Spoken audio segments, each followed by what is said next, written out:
technology, raw materials and capital.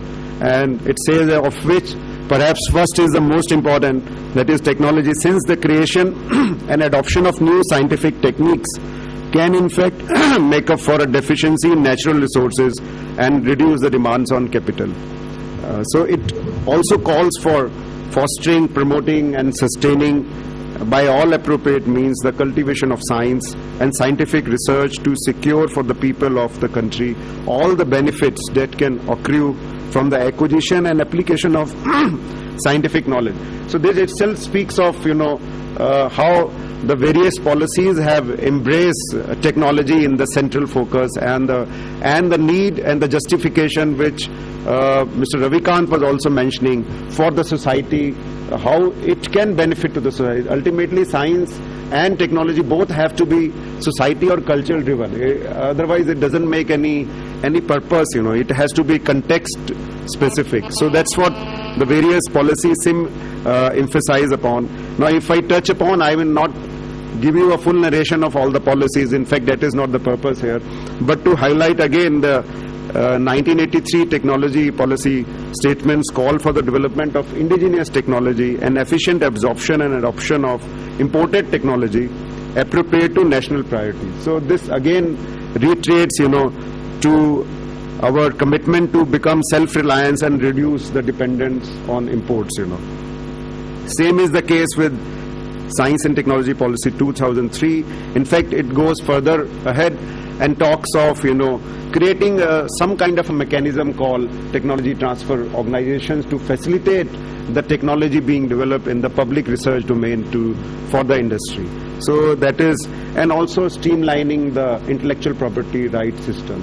So this goes a little bit step ahead than just merely statements, or it talks about some kind of implementation or institutional mechanism which can play a role.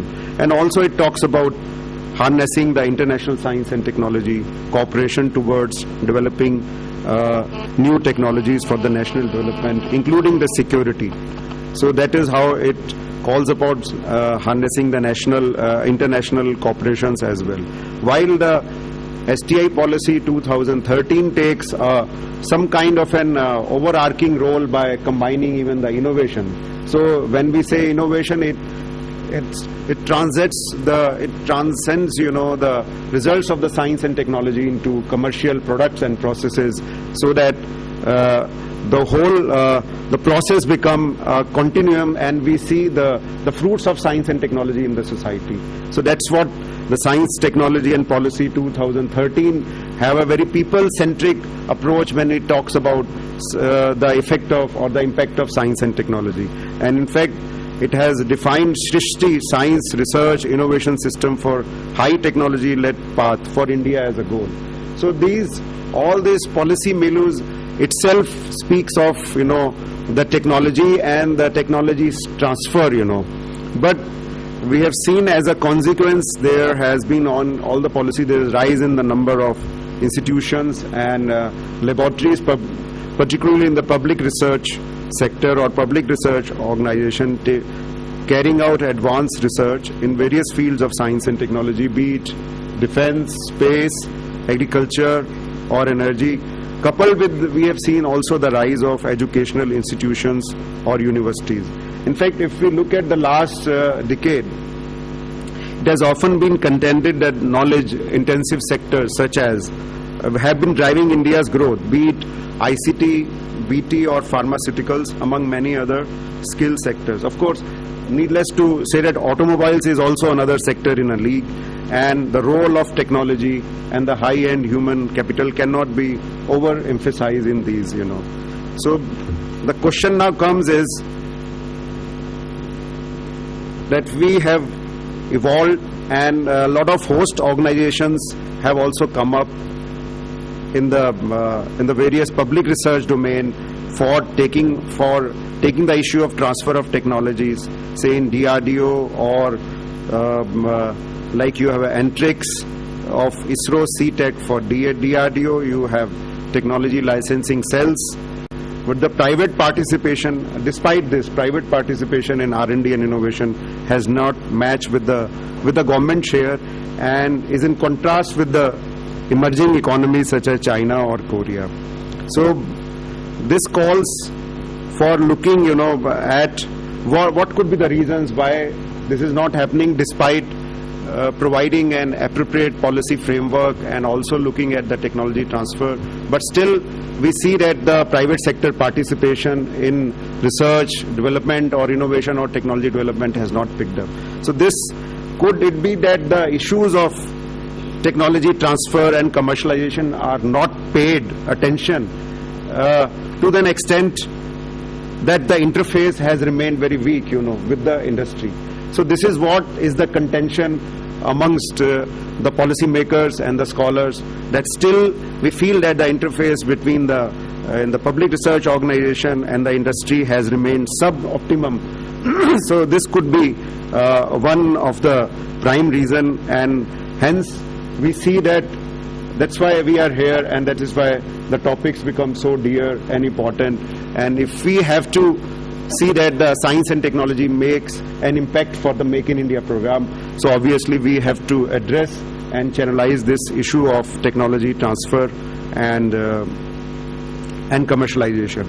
And of course, it also is evident from, if we look at the evidence that India has surged or has shown a commendable rise in its position in research publication to 6th place in 2014 as compared to somewhat a 9th place in 2010, with an impressive growth rate of 12% as against the world average of 4%. But in contrast, the patent application filing at the Indian Patent Office is still dominated by the foreign residents, and it may not be out of place to say that the foreign residents account for nearly 75% of the patents being filed, and the 25% is being filed by the residents.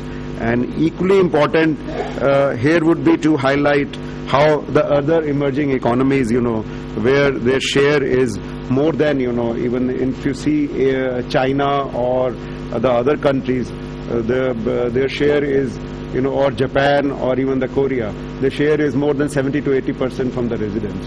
So this is again some kind of a contrasting picture which gives you some kind of a understanding that there is problem with the issues related to technology transfer and commercialization, or even the industry not coming forward and investing in the R&D and the innovation. So I would like to bring here, 3 cases I thought would be further, which can pitch for the importance of today's topic and the associated policies issues which require attention. One is the study carried out under the support of the DST, in fact from our unit only. It talks about the commercialization of public funded research. The study was completed in 2012. So this talks about, from the perspective of the public research organization, what is their state of affairs, if we have to take forward their utilization or the research. The second is the National Innovation Survey 2014. The report has come out and it is available on the website. From the perspective of the industry, particularly the small and the medium-sized industry, how they perceive and why they are not able to interface with the innovation system. So the third is, as Mr. Ravikant told in the morning, the competitiveness. So I thought of looking at how India stands in terms of high-tech exports. In fact, that will let us know whether it has set or whether STI has led growth and competitiveness has really been embraced by the goods and the services which we try to import or export in terms of the high tech. So I thought if I look at 3 cases, maybe probably we will understand better the topic and we will try to somehow see what are the associated policies issues or which will require attention and which could be deliberated further in the workshop during the day. So I start with the one with the public research, commercialization of public funded research.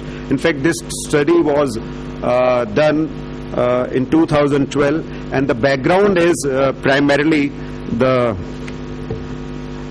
because there was in Indian context, at that point of time, this study was started in 2010, and the background was that at that point of time, the government was proposing some kind of Indian version, draft Indian version of the Bayh-Dole Act, which is Protection and Utilization of Public Funded IP Bill 2008.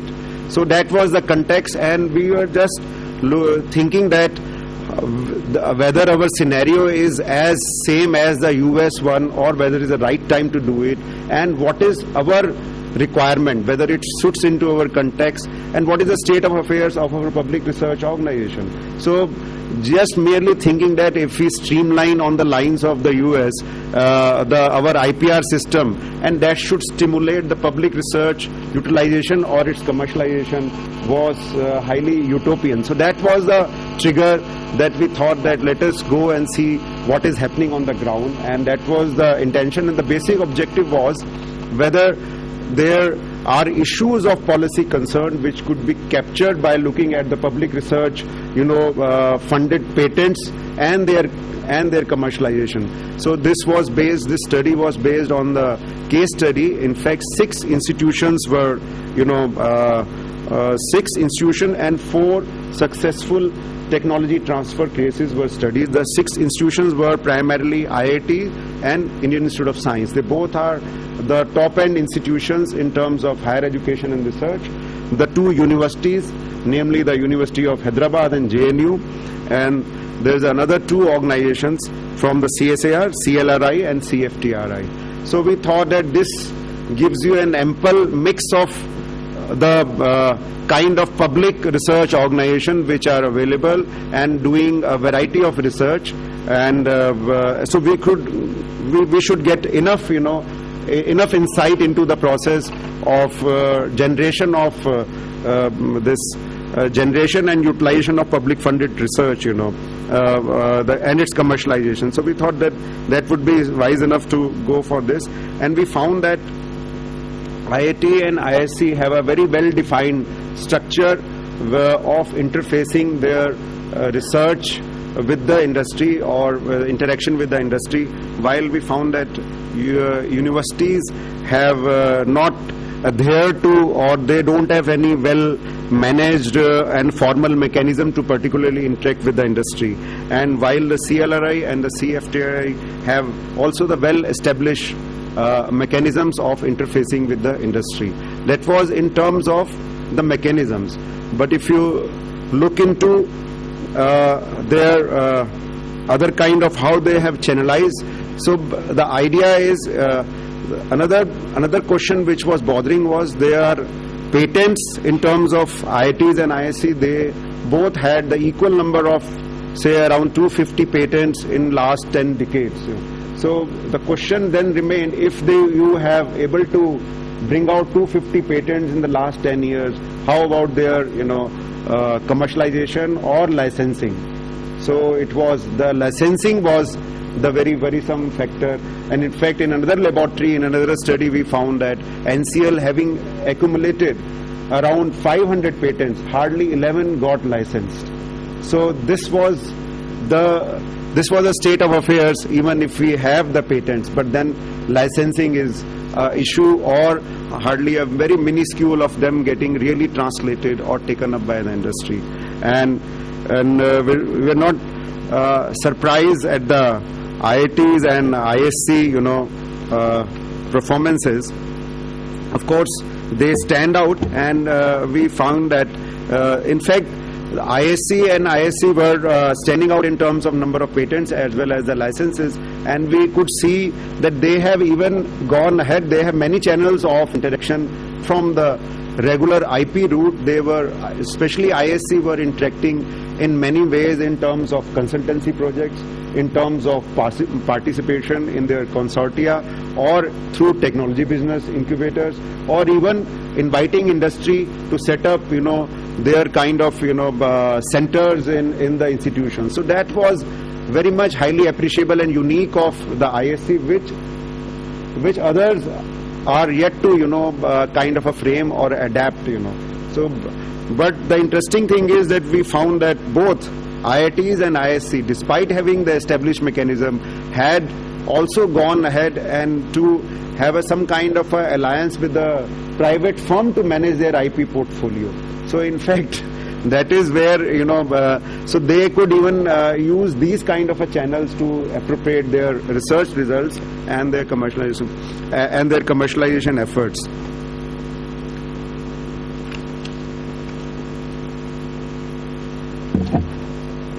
Yeah, in case of CLRI and CFTRI, in fact, we found that, of course, because since CLRI is very much aligned with, of course, they have over the last 10-15 years brought in lot of licensing agreements have taken place, but and licensing of know-how, not the patents, So primarily because they connect with the small and medium scale industry, and the technology diffusion is of a different kind, and it cannot be on those commercial or different level where the patents requires a budget. So we found that the technology transfer taking place through non-IP routes as well in case of CLRI and CFTRI. In fact, in one of the technology transfer, the CFTRI even charged 50,000 rupees, So that is the extent of, the money which is being, paid or received on, on transferring a technology or some kind of a know-how. So that was the mode of, we found that a heterogeneous mode, and but there was also, we found that there are certain pitfalls, in terms of issues like particularly in the university segment like JNU, there was a conflict in the mindset and the culture whether to publish and to patent, So that clarity is not there, since they don't have any formal mechanism also of taking forward their new knowledge into some kind of patenting. So that was also one of the pitfalls we saw. Another was that all these TTOs which are established. Another was that in case of one of the product, I can even tell you that it was an anthrax vaccine from the JNU.